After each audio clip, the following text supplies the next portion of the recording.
আসসালামু আলাইকুম সবাইকে। আচ্ছা, আমরা আমাদের লাইফে বিভিন্ন বিষয়ে কিন্তু অনেক ধরনের প্ল্যান করে থাকি, হ্যাঁ, পরিকল্পনা গ্রহণ করে থাকি। এখন এই যে পরিকল্পনা করে থাকি, এই সব পরিকল্পনা কি আমরা বাস্তবায়ন করতে পারি? আমি কিন্তু সব পরিকল্পনা সবসময় বাস্তবায়ন করতে পারি না, আনফরচুনেটলি।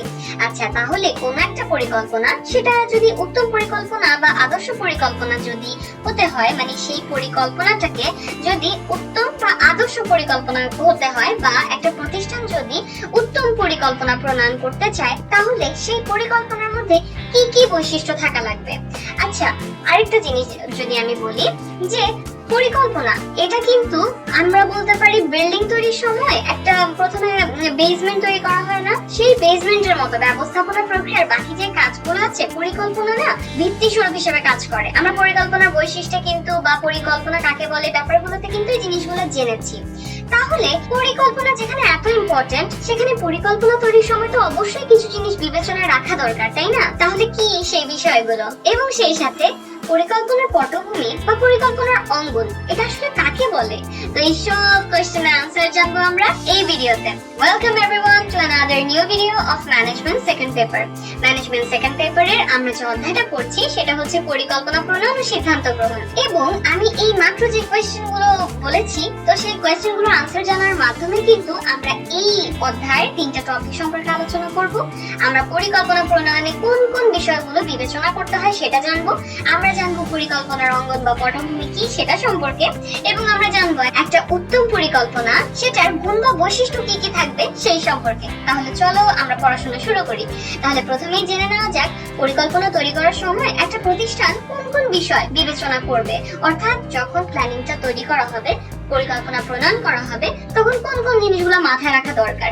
এই জিনিসটা তো আমরা সবাই একমত যে অবশ্যই কিছু কিছু বিষয় বিবেচনা রাখতে হবে। এটা এত ইম্পর্টেন্ট একটা কাজ, অবশ্যই তো বিবেচনা রাখাই উচিত, তাই না বলো? কারণ হচ্ছে যে আরেকটা লাইন যদি অ্যাড করি এই ক্ষেত্রে, পরিকল্পনা কতটা ভালো হবে এটার উপরেই কিন্তু ডিপেন্ড করে যে প্রতিষ্ঠান তার লক্ষ্য অর্জন করতে পারবে কিনা, তাই না? এবং পরিকল্পনায় কিন্তু বলা হয় কখন, কোথায়, কিভাবে, কোন কাজ করা হবে। তো এই পরিকল্পনা এটা কতটা ভালো, এটার উপরেই কিন্তু ডিপেন্ড করবে ব্যবস্থাপনা প্রক্রিয়ার বাকি যে কাজগুলো আছে, ওই কাজগুলোর ইফেক্টিভনেস বা কার্যকারিতা বা ফলপ্রদতা। ওকে, তাহলে প্রথম যে বিষয়টা বিবেচনা করা দরকার সেটা হচ্ছে প্রাতিষ্ঠানিক উদ্দেশ্য। এখন প্রতিষ্ঠানের উদ্দেশ্য নির্ধারণ, এটা কিন্তু পরিকল্পনারই একটা অংশ। এই উদ্দেশ্যের আলোকে কিন্তু প্রতিষ্ঠানের বিভিন্ন পর্যায়ে উদ্দেশ্য নির্ধারণ করতে হয়, এবং ওই উদ্দেশ্য যাতে অর্জন করা যায় সেই জন্য পরিকল্পনা তৈরি করা হয়। এবং এই জন্যই পরিকল্পনা তৈরি করার সময় যারা তৈরি করছেন, যারা এই কাজে নিয়োজিত, তাদেরকে অবশ্যই প্রতিষ্ঠানের উদ্দেশ্যকে সামনে রাখতে হয়। অর্থাৎ এই বিষয়টা কিন্তু বিবেচনায় রাখতে হয় যে আমার প্রতিষ্ঠানের উদ্দেশ্যটা কি, ওই উদ্দেশ্য অনুযায়ী যে প্রতিষ্ঠানে আরো বিভিন্ন পর্যায়ে আছে সেখানে উদ্দেশ্য নির্ধারণ করা হয় এবং পরিকল্পনা করা হয়। তাহলে প্রাতিষ্ঠানিক উদ্দেশ্য এই জিনিসটা কিন্তু বিবেচনা করা দরকার, কারণ উদ্দেশ্য অনুযায়ী মানে এক এক প্রতিষ্ঠান তো এক এক রকম উদ্দেশ্য। ব্যবসা প্রতিষ্ঠানের উদ্দেশ্য যা থাকবে, অবশ্যই সামাজিক প্রতিষ্ঠান বা হাসপাতাল এই সকল প্রতিষ্ঠানের উদ্দেশ্য সেম হবে না। তো এই জন্য এই উদ্দেশ্য, প্রাতিষ্ঠানিক উদ্দেশ্যটাকে মাথায় রাখা দরকার পরিকল্পনা প্রণয়নে। নেক্সট হচ্ছে অধস্তনদের মান এবং অবস্থা। আচ্ছা, একটা কথা বলো তো, পরিকল্পনা তৈরি করা হলো ভালো কথা, কিন্তু এই পরিকল্পনাটা বাস্তবায়নের সাথে একদম ডিরেক্টলি কারা কানেক্টেড থাকবে, অর্থাৎ কাদের দ্বারা এই পরিকল্পনাটা বাস্তবায়ন করা হবে? অধস্তন যারা, তারা না? বলো, মনে করো প্রতিষ্ঠান লক্ষ্য নির্ধারণ করলো যে তারা হচ্ছে যে তাদের মানে উৎপাদন 25% বৃদ্ধি করবে।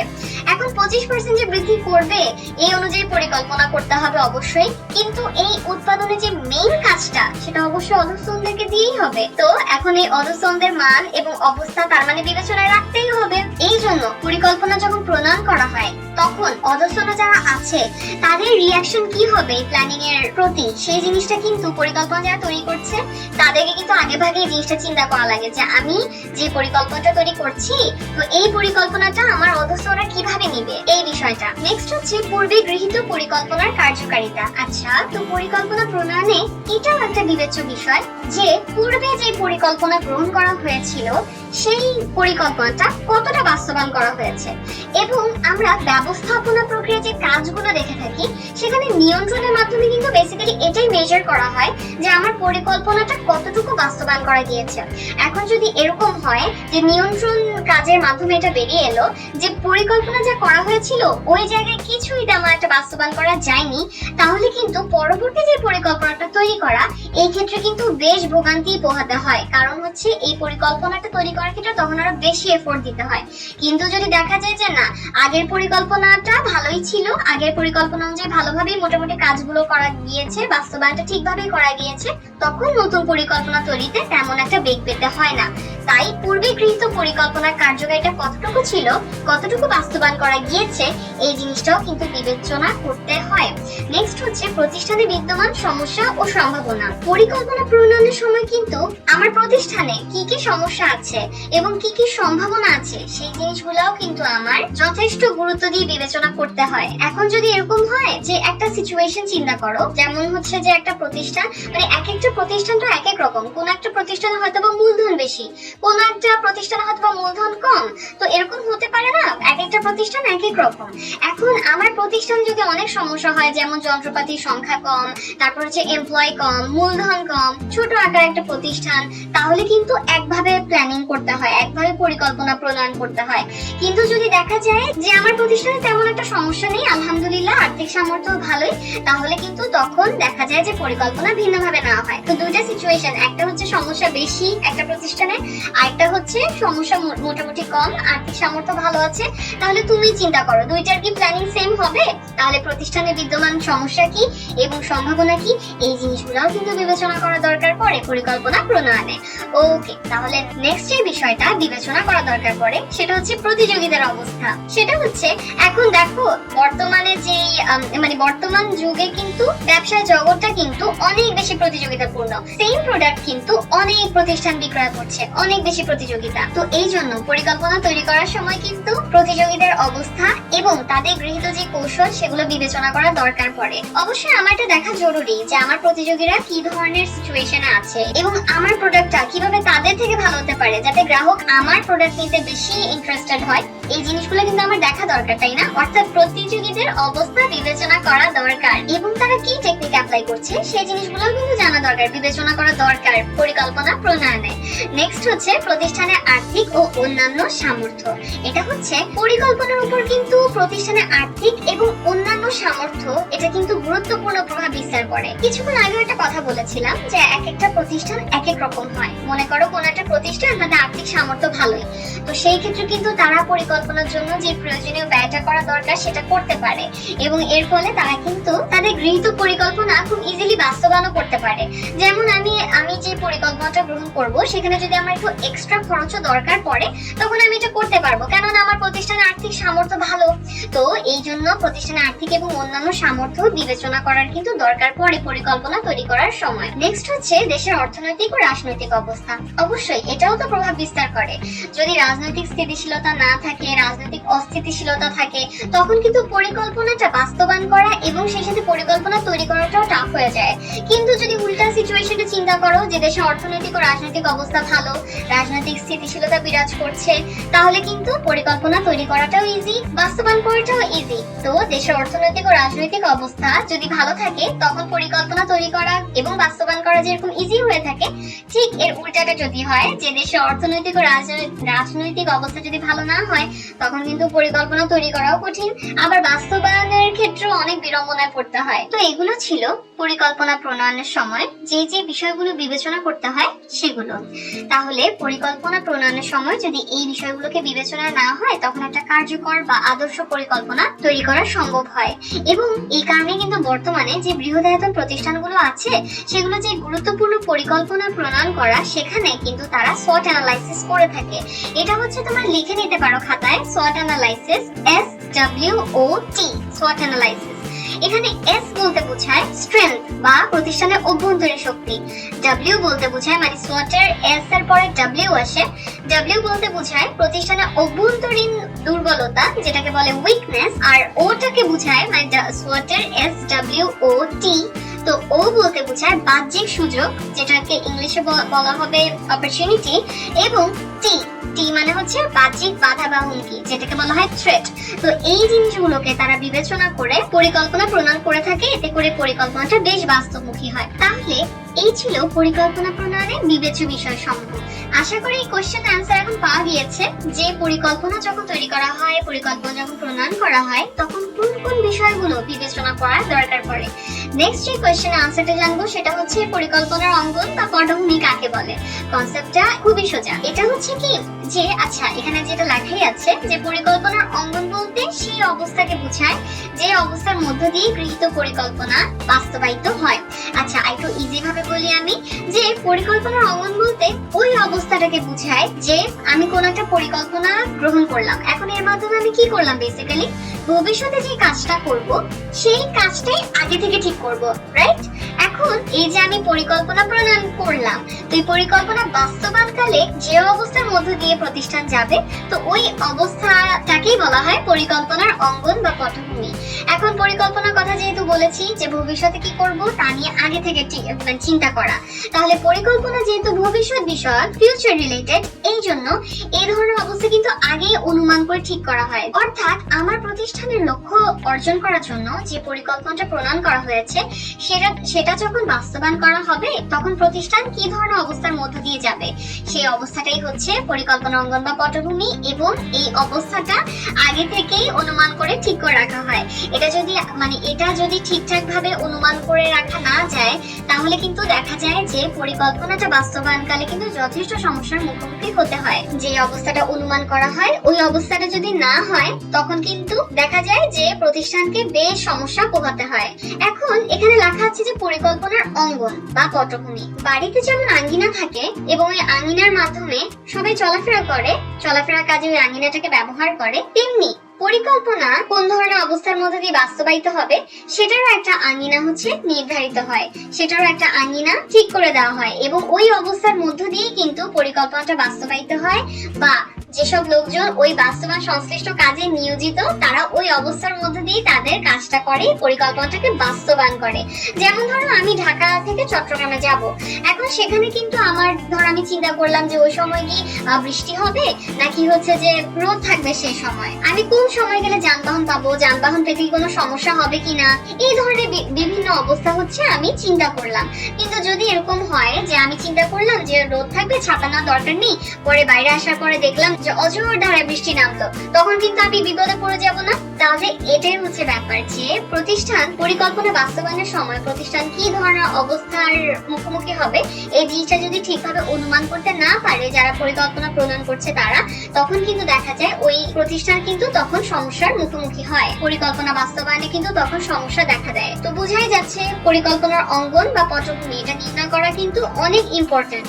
আমার ফিউচার অবস্থা কি হতে পারে সে সম্পর্কে আগে থেকেই কিন্তু ঠিকঠাক ভাবে অনুমান করে নেওয়া দরকার। অর্থাৎ বিভিন্ন ধরনের সম্ভাবনা নির্দিষ্ট করতে হয়, এবং এই যে বিভিন্ন ধরনের অবস্থা অনুমান করা হয়, এই অনুমিত এই অবস্থাগুলোকেই বলা হয় পরিকল্পনার অঙ্গন। এবং এই অঙ্গন অনুযায়ী যে কোন অবস্থার মধ্যে দিয়ে পরিকল্পনাটা বাস্তবায়ন করা হয়, এটা অনুযায়ী কিন্তু পরে পরিকল্পনা তৈরি করা হয়ে থাকে। পরিকল্পনা প্রণয়নের সময় যারা পরিকল্পনা প্রণয়ন করছেন আর কি, তারা এই অনুমান করতে গিয়ে যখন যে সম্ভাবনাগুলো খুঁজে বের করেন বা যে সম্ভাবনাগুলো অনুমান করতে পারেন, ওই সম্ভাবনাগুলোকে কিভাবে কাজে লাগানো যায় তা পরিকল্পনাতে তারা ওই ব্যবস্থাটা রাখেন।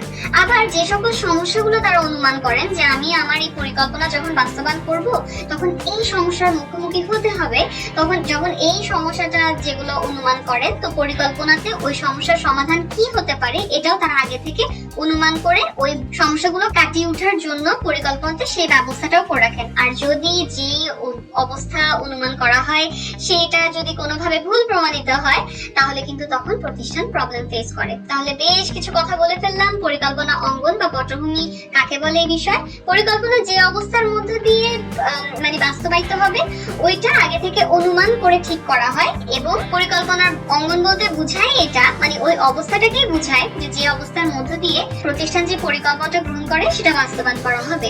এখন আমরা লাস্ট টপিক, মানে আমরা এই ভিডিওতে লাস্ট যে টপিকটা এবং লাস্ট যে কোয়েশ্চেন আনসারটা খুঁজবো, যে একটা পরিকল্পনা যদি আদর্শ পরিকল্পনা হতে হয় পরিকল্পনাটাকে, তাহলে কি কি গুণ বা বৈশিষ্ট্য থাকতে হবে সেটার অ্যান্সার জানবো। তাহলে উত্তম বা আদর্শ পরিকল্পনার যে গুণ বা বৈশিষ্ট্যগুলো থাকা দরকার, তার মধ্যে প্রথমে আমরা জানবো সুস্পষ্ট উদ্দেশ্য সম্পর্কে। উদ্দেশ্য কাকে বলে? উদ্দেশ্য হচ্ছে ওই কাঙ্ক্ষিত ফলটা, ওই আউটপুটটা, যেটাকে ঘিরেই হচ্ছে প্রতিষ্ঠানের সকল কার্যক্রম হচ্ছে পরিচালিত হয়। এখন কথা হচ্ছে যে কোন একটা ব্যবসা প্রতিষ্ঠান সেটা কিসের জন্য পরিচালিত হয়? মুনাফা অর্জন করার জন্য। তাহলে উদ্দেশ্য কিন্তু আগে থেকেই বা লক্ষ্য কিন্তু আগে থেকেই নির্ধারণ করা অবশ্যই দরকার, এবং এটা উত্তম বা আদর্শ পরিকল্পনার অন্যতম গুণ বা বৈশিষ্ট্য। একটা প্রতিষ্ঠান যেটার কোনো সুস্পষ্ট উদ্দেশ্য নেই বা লক্ষ্য নেই, তাহলে ওই প্রতিষ্ঠানে কার্যকর পরিকল্পনা করা কখনোই সম্ভব না। এবং প্রতিষ্ঠানে যেমন একটা সামগ্রিক উদ্দেশ্য থাকে, তো ওই উদ্দেশ্য অর্জনের জন্য ওই উদ্দেশ্যের আলোকে প্রতিষ্ঠান যে বিভাগ উপবিভাগ গুলো থাকে ওগুলোতেও উদ্দেশ্য নির্ধারণ করা হয় এবং ওই অনুযায়ী পরিকল্পনা তৈরি করা হয়ে থাকে। নেক্সট হচ্ছে বাস্তবমুখিতা। আচ্ছা, এই গুণ বা বৈশিষ্ট্যটা বলতে বোঝায় কি, যে পরিকল্পনাটা তৈরি করা হবে, তো সেই পরিকল্পনাটা ভবিষ্যৎ অবস্থা বিবেচনায় যাতে বাস্তবায়ন যোগ্য হয়, তো সেটাই বোঝায় হচ্ছে যে তোমার বাস্তবমুখিতা বলতে। পরিকল্পনা অবশ্যই বাস্তবমুখী হতে হবে, এবং হ্যাঁ, হয়তোবা কোনো একটা অবাস্তব পরিকল্পনা এটা সাময়িকভাবে হচ্ছে মানুষের মনে আশা জাগাতে পারে, কিন্তু এটা অবশ্যই লং রানে এটা কখনোই ইফেক্টিভ রেজাল্ট দিবে না। যেমন আমার প্রতিষ্ঠানের সামর্থ্য যতটুকু, আমি তার থেকেও বেশি আমি কাজ আদায় করতে চাইলাম, তাও তো পরিকল্পনাটা বাস্তবায়ন যোগ্য না, কারণ আমরা যে পরিমাণ সামর্থ্য দরকার সেই পরিমাণ সামর্থ্য তো নেই। তাহলে এটা কি তাহলে আদর্শ পরিকল্পনা হতে পারবে যদি পরিকল্পনা বাস্তবমুখী না হয়? নেক্সট হচ্ছে গ্রহণযোগ্যতা বা পালনযোগ্যতা, যেটাকে বলা যায় অ্যাকসেপ্টেবিলিটি। তো এই গ্রহণযোগ্যতা বা পালনযোগ্যতা বলতে বোঝায় যে পরিকল্পনাটা যারা বাস্তবায়ন করবে, হ্যাঁ, যেসব কর্মীরা বাস্তবায়ন করবে মূলত, তাদের দ্বারা এই পরিকল্পনাটা, মানে তারা যাতে এই পরিকল্পনাটাকে পালনযোগ্য মনে করে এবং সেই সাথে পরিকল্পনাটাকে যাতে সাদরে গ্রহণ করে, যে হ্যাঁ, আমরা এই পরিকল্পনা বাস্তবায়নের কাজে যোগ দিতে চাই, এরকম যাতে হয়, এটাই হচ্ছে পরিকল্পনার গ্রহণযোগ্যতা বলে। এখন পরিকল্পনা এখন যাদের দ্বারা বাস্তবায়িত হবে, যারা এই কাজটা মিলিয়ে করবে, অবশ্যই তারা যদি ইতিবাচক ভাবে পরিকল্পনাটা গ্রহণ করতে না পারে, তখন কখনোই এটা আশা করা যাবে না যে পরিকল্পনাটা বাস্তবায়ন করা যাবে। তো এই জন্যই কিন্তু বর্তমানে গণতান্ত্রিক ব্যবস্থাপনা, অর্থাৎ সবার ওপিনিয়ন নিবে, সবার ওপিনিয়নকে মূল্য দিবে, বা অংশীদারিত্বমূলক ব্যবস্থাপনা, এটার প্রতি কিন্তু ভালোই জোর দেওয়া হচ্ছে। নেক্সট হচ্ছে সঠিক পথ নির্দেশনা। এখন পরিকল্পনাটা বাস্তবায়ন করার সময় বাস্তবায়ন প্রক্রিয়ার শুরু থেকে শেষ পর্যন্ত কি কি করতে হবে সেই বিষয়ে পরিকল্পনা থেকেই যেন নির্দেশনা পাওয়া যায়, এটাকেই বলা হয়, এটা নিশ্চিত করাকেই বলা হয় সঠিক পথ নির্দেশনা। এবং পরিকল্পনা কিন্তু খালি এটা না যে কি করব, কোথায় করব, কিভাবে করব ইত্যাদি সব বিষয় কিন্তু পরিকল্পনার মধ্যে থাকা জরুরি, এবং যে পরিকল্পনাটা প্রণয়ন করা হবে সেটাকে কিন্তু অবশ্যই পথ নির্দেশ করতে হবে সঠিকভাবে। এবং এই জন্য কিন্তু পরিকল্পনাকে দর্পণের সাথেও তুলনা করা হয়েছে, অর্থাৎ লুকিং গ্লাসের সাথেও তুলনা করা হয়েছে। আর কি কি কাজ করা হবে যদি পরিকল্পনা সেই বিষয়ে ঠিকমতো দিক নির্দেশনা না দিতে পারে, তখন কিন্তু অবশ্যই কমপ্লিকেশন দেখাই দিবে যে কিভাবে কি করতে হবে এই বিষয় সম্পর্কে যদি পরিকল্পনা থেকে ঠিকমতো জানা যায়, তাহলে কিন্তু এটা প্রবলেম তৈরি করবে। এই জন্য পরিকল্পনাকে অবশ্যই পূর্ণাঙ্গ হওয়া উচিত এবং সেই সাথে অনেক বেশি বর্ণনা থাকা উচিত, সবকিছু সম্পর্কে যাতে ইন ডিটেইলস বলা থাকে পরিকল্পনায়, সেরকম হওয়া উচিত। এবং এটাই কিন্তু আদর্শ পরিকল্পনার বৈশিষ্ট্য। এবং এই কারণেই কিন্তু পরিকল্পনাকে কুইন্স এবং ও'ডনেল দর্পণের সাথে কিন্তু তুলনা করেছেন। তাহলে অবশ্যই সঠিক পথ নির্দেশনা এটাও আদর্শ পরিকল্পনার অন্যতম গুণ বা বৈশিষ্ট্য। নেক্সট হচ্ছে সমন্বয় ও যোগসূত্র। বিভিন্ন পর্যায়ে যে পরিকল্পনাটা গ্রহণ করা হবে, তো সেই গৃহীত পরিকল্পনাকে মূল লক্ষ্যের আলোকে, অর্থাৎ প্রতিষ্ঠানে তো একটা মূল লক্ষ্য নির্ধারণ করতেই হবে, তাই না? তো ওই মূল লক্ষ্যের আলোকে বিভিন্ন পর্যায়ে যে পরিকল্পনা গ্রহণ করা হবে সেটাকে এক সূত্রে সংযুক্ত করা বা কানেক্টেড করার কাজটাই হচ্ছে পরিকল্পনার সমন্বয় ও যোগসূত্র। এখন প্রতিষ্ঠানের সকল স্তরেই কিন্তু পরিকল্পনা গ্রহণ করতে হয় এবং প্রথমে লক্ষ্য নির্ধারণ করে ওই লক্ষ্য অর্জন করার জন্যই কিন্তু পরিকল্পনা প্রণয়ন করতে হয়। এবং প্রতিষ্ঠানে মূল যে পরিকল্পনাটা সেটা পূর্ব সময়ে গৃহীত গৃহীত পরিকল্পনার সাথে এবং বিভিন্ন স্তরে গৃহীত পরিকল্পনা মূল পরিকল্পনার সাথে কিন্তু সমন্বিত হওয়া আবশ্যক। অর্থাৎ আমরা কিন্তু পড়েছিলাম যে পরিকল্পনার সময় পূর্ব পরিকল্পনার কার্যকারিতাটাও কিন্তু যাচ করা দরকার পড়ে। তো নতুন যে পরিকল্পনাটা তৈরি করব সেটা পূর্ব পরিকল্পনার সাথে, এবং এই যে নতুন পরিকল্পনাটা তৈরি করলাম এটার সাথে বিভিন্ন বিভাগ ও উপবিভাগে যে পরিকল্পনা প্রণয়ন করা হবে, তো ওই পরিকল্পনাগুলোর সাথেও কিন্তু এই মূল পরিকল্পনার বা এই নতুন যে পরিকল্পনাটা করছি সেটার সমন্বিত হওয়া আবশ্যক। যদি একটা এক্সাম্পলের মাধ্যমে বুঝাই, বিক্রয় বিভাগ এবং উৎপাদন বিভাগ, হ্যাঁ, তাদের পরিকল্পনায় ধরো কোনো রকমেরই সমন্বয় ও যোগসূত্রিতা নেই, তাহলে এর ফলে কিন্তু উভয় পরিকল্পনায় কিন্তু সমস্যা আছে, এটা কিন্তু বলা যায়। কারণ সব পরিকল্পনার মধ্যে কিন্তু সমন্বয় এবং যোগসূত্র থাকাটা আবশ্যক, এবং এটাও উত্তম বা আদর্শ পরিকল্পনার গুণ বা বৈশিষ্ট্যের অন্তর্ভুক্ত। আর নেক্সট হচ্ছে নমনীয়তা। নমনীয়তা, এটাকে ইংলিশে বলা হয় ফ্লেক্সিবিলিটি। এখন এই নমনীয়তা এটা বলেটা কাকে? পরিবর্তিত পরিস্থিতির সাথে সংগতি বিধানের সামর্থ্যকে বা কোপ আপ করাকে এটাকে বলা হয় নমনীয়তা। অর্থাৎ আমার যে পরিস্থিতির মধ্য দিয়ে পরিকল্পনা বাস্তবায়ন হবে সেখানে যদি কোন ধরনের পরিবর্তন আসে, সেই পরিবর্তনটার সাথে খাপ খাওয়ানোর সামর্থ্যটাকেই বলা হয় হচ্ছে নমনীয়তা। এখন একটা উত্তম পরিকল্পনায় কিন্তু নমনীয়তার সুযোগ থাকা দরকার। এরকম কিন্তু সিচুয়েশন হতেই পারে যেখানে প্ল্যানে একটু চেঞ্জেস আনতে হতে পারে, সেই সময় কিন্তু যদি নমনীয়তাটা না থাকে এই পরিকল্পনার মধ্যে, তখন কিন্তু পরিকল্পনা বাস্তবায়নের সমস্যা দেখা দেয়। যে ধরনের সিচুয়েশন আমি পরিকল্পনা তৈরির সময় চিন্তা করেছিলাম এই ধরনের সিচুয়েশন নাও হতে পারে, অবস্থা একটু অন্যরকম হতে পারে। তো যদি পরিবর্তন হয় তখন যত তাড়াতাড়ি সম্ভব দ্রুততার সাথে পরিকল্পনায় কিন্তু চেঞ্জ আনার দরকার পড়ে, এবং পরিকল্পনা যারা প্রণয়ন করছেন তারা যদি আগে থেকেই এই পরিবর্তিত পরিস্থিতিতে কি কি করণীয় করা দরকার এই জিনিসটা আগে থেকে ঠিক করে রাখে, তাহলে কিন্তু অনেক তাড়াতাড়ি এই পরিবর্তনের সাথে খাপ খাওয়ানো যায়, এবং এটাকেই কিন্তু বলা হয় পরিস্থিতি প্রেক্ষিত পরিকল্পনা। এটা একটু উদাহরণ হিসেবে বলা যায় নমনীয় বাজেট তৈরি করা। তো এভাবেই নমনীয়তা এটাই বোঝায় যে আমার যে সিচুয়েশনের মধ্যে দিয়ে পরিকল্পনাটা বাস্তবায়ন করা হবে সেখানে যদি কোনো ধরনের পরিবর্তন আসে তাহলে সেটার সাথে দ্রুত খাপ খাইয়ে নেওয়ার সামর্থ্যকে বোঝায়। এটা হওয়া খুবই স্বাভাবিক যে আমি যে ধরনের সিচুয়েশন ইমাজিন করেছিলাম পরিকল্পনা বাস্তবায়নের ক্ষেত্রে তেমনটা না হওয়া, তখন যাতে তাড়াতাড়ি করে একটা উপায় বের করে নেওয়া যায়, এই জন্য কিন্তু এই নমনীয়তা এই গুণটা থাকা খুবই খুবই ইম্পর্টেন্ট, এবং এটাও কিন্তু উত্তম বা আদর্শ পরিকল্পনার অন্যতম গুণ বা বৈশিষ্ট্য। শেষ করব একটা কোয়েশ্চেন করার মাধ্যমে। বলতো এখানে কোনটা আদর্শ পরিকল্পনার বৈশিষ্ট্য? সুস্পষ্ট উদ্দেশ্য থাকা, নমনীয়তা থাকা, নাকি দুটোই? কোনটা? তাহলে একটু আগে এই কয়েক সেকেন্ড আগেই কিন্তু আমরা আদর্শ পরিকল্পনার বৈশিষ্ট্যগুলো পড়া শেষ করলাম, তাই না বলো? তাহলে তোমাদের যাদের মনে হচ্ছে শুধু হচ্ছে ক অ্যান্সার হবে তারা ভুল, যাদের মনে হচ্ছে শুধু খ অ্যান্সার হবে তারাও ভুল, যাদের মনে হচ্ছে যে না ক আর খ দুইটাই কারেক্ট অ্যান্সার, কংগ্রেচুলেশনস, তোমাদের অ্যান্সার একদম কারেক্ট। আদর্শ পরিকল্পনার জন্য দুটোই ইম্পর্টেন্ট। তাহলে এই ছিল আমাদের পরিকল্পনা প্রণয়ন ও সিদ্ধান্ত গ্রহণের আরো কয়েকটা টপিক। আশা করি আমি তোমাদেরকে এগুলো বুঝাতে পেরেছি। ধন্যবাদ সবাইকে।